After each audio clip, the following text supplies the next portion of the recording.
Solana има неколку активни ETF-и, а ETF-ите знаеме дека моментално е на второ место во однос алткоини, ако ги издвоиме Биткоин и Етериум како, да речем, засебни проекти кои што веќе не може да ги сметаме за алткоини, да бидеме јасни.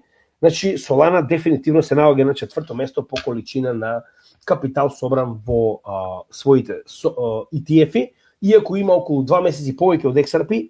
XRP има негде околу 200 милиарди повеќе собрани, милиони се извинувам, повеќе собрани во неговите ETF-и. Значи, овие 4 или 5 ETF-и на Solana кои што моментално постојат, досега имаат акумулирано 883 милиони долари во овој ETF. Беше и малку повеќе, имаше некои продавање, но како и да е, ова воопште не е лошо.